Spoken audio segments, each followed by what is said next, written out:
Hey, everybody, how's it going? So, I'm going to try and get through this very, very quickly. I've got everything written down again, so we'll see how long it is this time.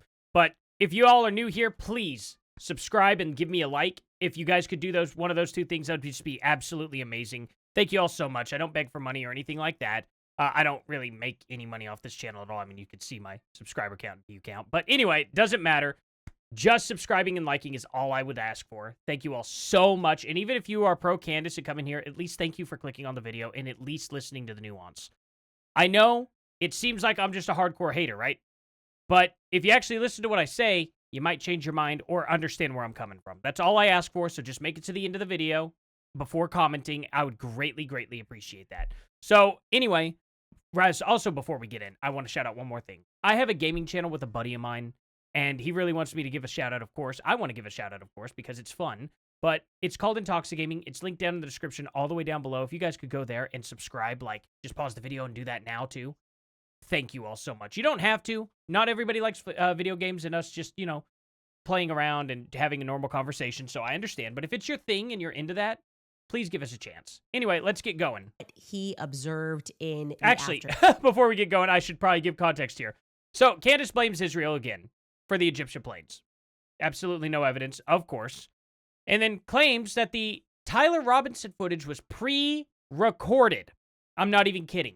So let's hear that part. Math. So I think it's about a 3-minute recording. Let's listen to this observation because it could be important. Do you think it was last Tuesday or last Wednesday?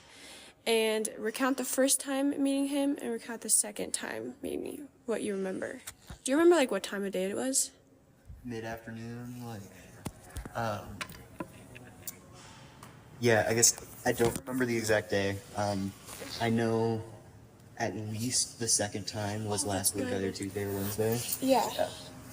So last Tuesday and Wednesday, but they were on separate days. They were separate days. Okay. It may have been both last week, Tuesday and Wednesday. One of them might have been like the week before Thursday or something. But, yeah, like I said, it wasn't memorable or significant enough at the moment for me to really remember. What did he look like? Skinny, tallish white guy. Had a baseball cap on or some kind of hat, I think. Had a backpack. Okay. Dark hair, I think. Dark hair. Was he dressed in like dark clothing? Do you remember? Yeah, he was. He was. Okay. Was it like black or?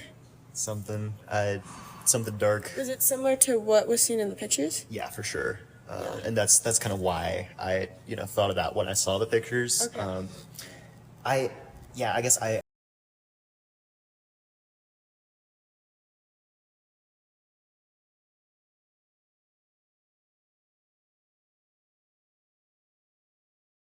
had myself muted. Good job, me. One thing that gives me pause real quick is just the fact that he had that big American flag shirt on with the eagle and all that. I think that'd be pretty easily identifiable. So I don't know why he wouldn't necessarily remember that ordeal. So I don't know if this is a credible take or not.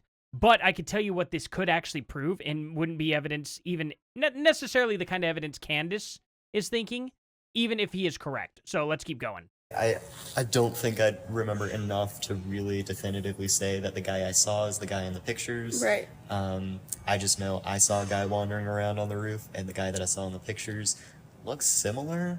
But it was the same roof of the same building. Yes. Well, I don't know exactly because it's the computer science building has this long concourse that connects to the Lazi Center. Yeah. My bet would be that that's how the shooter got onto the Lazi Center roof, because that's one of the few ways I know of. I guess there's also a ladder on the other side. As in that's how he got on yesterday or last week? Oh, well, last time I saw it and he came off of there. Okay, and you said he jumped over the fence? Yeah, there's kind of a railing around. There's this concourse sticking out from the CS building that people are actually supposed to be allowed to walk on. Okay. And we can probably move on past this now and all. He talks about it just a little bit more on how he could have got there and stuff, and it was similar, and it was definitely the same guy 2 days in a row, which leads Candace to believe that this was filmed. However, that it was filmed the day before. However, there's one major contingency with that. He could have just been casing the place. And it might not have even been the same guy per se. He thinks it was. Maybe it was, maybe it wasn't. But It could have been multiple people. It could have been the one kid only. And if it is the one kid only, it actually kind of helps to corroborate that this dude could have been the only shooter, right? That he was the only one there and that's where the shot came from. Because he doesn't see anybody else and he sees the actual guy who committed the crime, supposedly, the one that's actually been mostly proven to have committed the crime. And he's there casing it days before, like 2 days before, 2 days in a row that he's casing it. Okay. If you guys don't believe me here, you can go to her video and watch the full thing. It does not reveal any other information other than he just saw this guy multiple times. So anyway, now we get into the next one where Candace Owens here reveals about the RAV4s following around with the license plate. This is actually interesting, and I'm glad she's picked this up, but it actually might prove something else that she's also denying, which is strange because she's not even entertaining it. Let's go ahead and give it a watch. Discuss there that sure as heck could be a white RAV4. The second piece of footage being the TMZ released footage of somebody else in the neighborhood of him walking. Yep, that sure as heck could also be a RAV4. Footage number 3 is the footage of the alleged shooter pulling out in the parking lot, which was provided by Ryan Matta, that he chased down. Yep, that also could be a RAV4.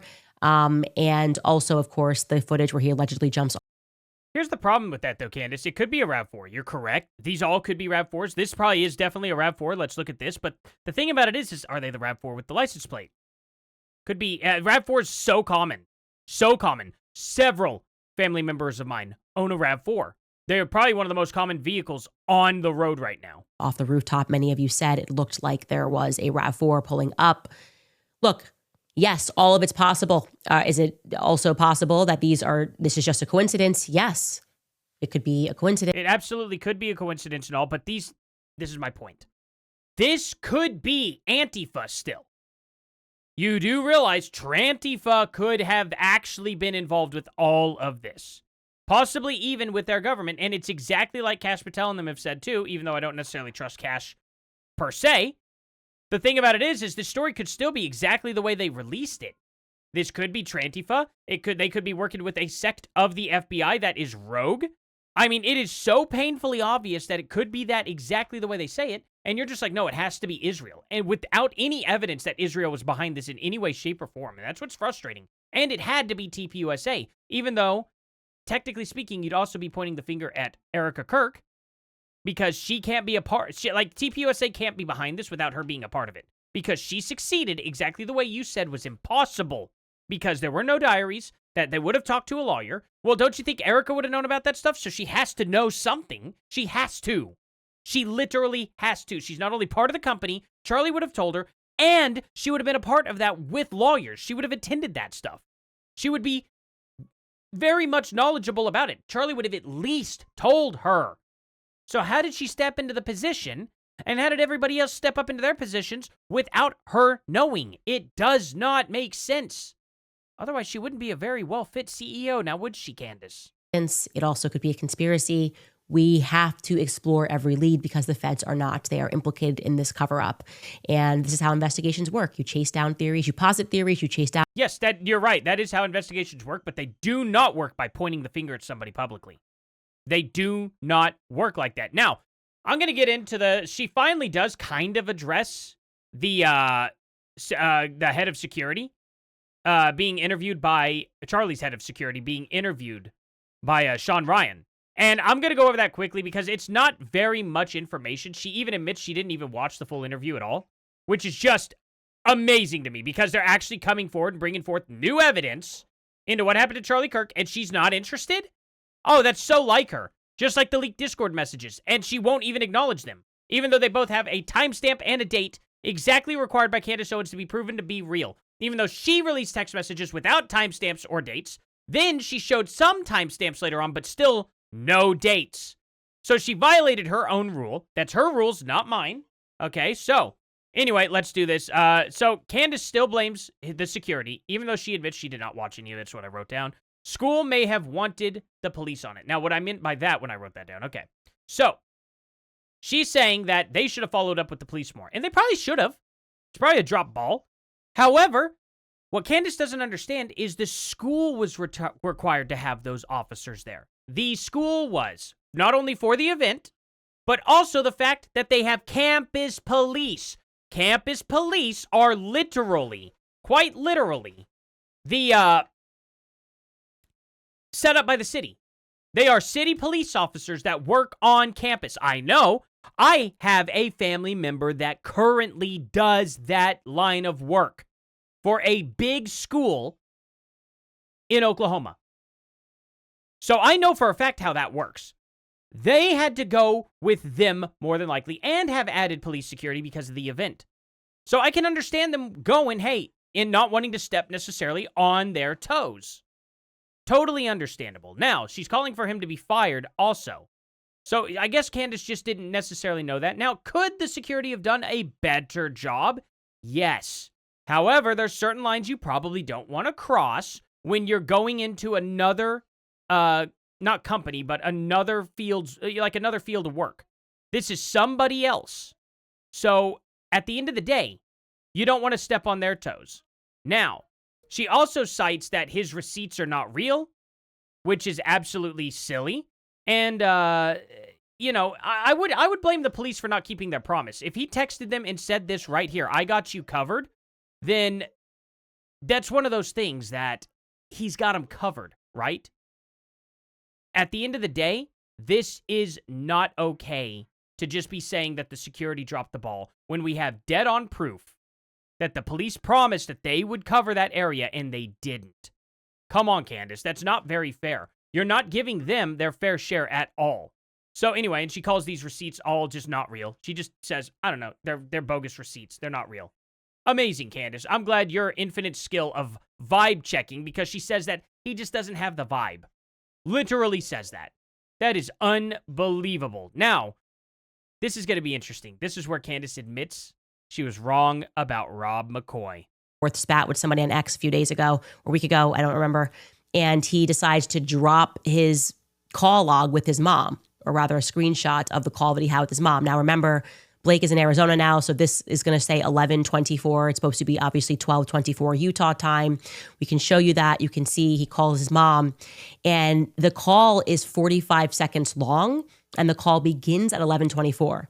So a story that he tells us is he's running for 20, 30 seconds, or however long he said there, just not long. He stops, catches his breath. He sees Mikey. Mikey's got a quivering lip. Mikey looks at him and he says, I've got to call Erica. And he says, Mikey calls Erica, and then I call my mom. And when he terminates the phone call with his mom, he says, Mikey then called his dad, right? That's the next thing that happens. That's a very short phone call, right? That allows us to at least get a sense of how this ran. Because he's now confirming he called her first. Charlie was shot at 12:23, right? So these are back-to-back phone calls. It actually, if it happened this quickly with this receipt, it's possible that Rob McCoy did think he was the first person that was called. Duh! I've actually said this. He could have called him back-to-back, and how quick it was. I've said this in several of my videos, Candace. It was common sense that could have been possible. He could have flipped these people open, call, because he's got to notify people. It was his job. We knew it was his job. Charlie told him it was his job, Candace. So yeah, he did it very quickly, exactly the way that Charlie set him up to do. It's almost like we were told this a long time ago, Candace. I shouldn't have to be saying this at all. Good Lord, this is completely and totally ridiculous. Now, Candace is going to go in here and, where was it? It has something to do with a magazine here, and it's just really silly. It was built as a celebration of the life of Charlie Kirk. And what better way to celebrate the life of Charlie Kirk than to take questions from the audience about, you guessed it, Tucker Carlson and Candace Owens. Take it away, Israel. We see people like Tucker Carlson and Candace Owens, and these people are essentially trying to hijack the Christian message and spread an anti-Israel message. Well, gee, Candace, I wonder why. Because one of the things you just admitted to a few seconds ago, when you said he wasn't doing this, he wasn't making these calls, little Mikey McCoy, the superhero, da-da-da-da-da, and then it turned out actually he did his job exactly the way he would. Exactly the way he was supposed to in that situation, being the hero that he actually is because he did exactly what Charlie told him to do. Now they're sitting here saying, yeah, we're calling you out on that BS because this is what you did. And now you finally have realized that that's what you did, kind of. And then you wonder why they're calling you guys out for calling them liars this whole time. One of the biggest pieces of evidence you had to just concede. It's no wonder they are actually going there and talking about you and how you are slandering them and Charlie Kirk. It's just amazing to me, Candace, and you're so unaware. You're so unaware of it. It's frustrating. In the name of Christianity, and they're perverting this Judeo-Christian brotherhood and ethic. And I absolutely agree. Now, here's the thing. We're going to talk about their magazine, I think, if I can find it. We've gotten into this situation with that generation of young people because they have all been raised by Caesar, and we're wondering why they become Romans. Is it this we one? We have abdicated our public race theory, diversity. Discussing how we need to be Here re-educated it is, I think. again, kind of like the here it Robert is. Maxwell campaign, like we had to have the Holocaust education. And I want you to imagine a world where Calvary Chapel churches get to decide how we're educated because somebody sent. Why do they get to decide how we're educated? That doesn't make any sense. They don't get to decide anything. They put their opinion out there in a magazine. This is kind of psychotic of Candace to suggest because I could just simply by doing this as well, Candace is trying to decide how we're educated. To me an actual magazine that they have. Again, I'm new to the Calvary Chapel thing that's happening. I knew they were behind a lot of the attacks against me and Tucker Carlson this year, but I hadn't realized that how You've been slandering the crap out of them. As far as they're concerned, you're attacking them. like I said, naked and propagandist this is. This is this month's issue of Calvary Chapel magazine. Apparently they have their own magazine, and this is not parody. This is Judeo-Christianity. This is the cover of Calvary Chapel magazine from this month, and it says, "Stand with Israel." It tells the story of surfer to shepherd. I guess that's somebody's story. And then you have there a subtitle. I guess we're going to be able to read this article in there. Why Jews Are Hated. You go to your church on Sunday, and this is what they are handing out. Now, the person... Oh my God, she hates Israel so much. She hates them so much that even whenever they come out there and they say, hey, our opinion is that we like them and that we like Israel. It's cool, Candace. You could be pro-Palestine. That's totally fine. But then to jump on these guys for them being pro-Israel, I mean, come on. And that's it. They just gave an opinion. That was all. This is so sad. This is so sad and pathetic and childish. Now, after all this, Candace ends up bringing up Israel and Epstein, but pretty much forgot to mention that Trump just got the vote today, and he's going to sign off on it today. So here's the thing. If Epstein and Israel are actually not very well connected, or if they're loosely connected or something like that, and it doesn't implicate the people she thinks it's going to implicate, it's going to make her look really, really, really dumb. Now, I don't know what these files are going to show, but I know one thing. Candace is going to have a lot of coping tomorrow, and it's going to be pretty glorious. But you guys tell me what you think. I genuinely appreciate you all watching this video all the way to the end. I know it's still a little bit longer of a video. I tried to get through it as fast as I can, writing all this stuff down and skipping all of her very long-winded garbage that she could have cut down even more than this. And this is only a 50-minute stream, too, with her reading all of her, like, super chats. And well, not all of them, just probably the high-paying ones. But anyway, or member chats, whatever they are. It's high dollar to get to them. But anyway, yeah, so she does that for, like, I don't know, 15 minutes in the video. So yeah, it's just crazy that she couldn't cut it down more than that. But anyway, tell me what you guys think about it, though. Seriously, I genuinely appreciate y'all being here. Please like, subscribe, and share. And also, please check out Intoxic Gaming. It's a lot of fun, guys. I have fun doing it. I use this in one of the episodes. It's fun. It's like Leslie Nielsen's fart bag, you know? Just a great gag thing. Anyway, again, thank you all so much, and I'll see y'all in the next one. Later.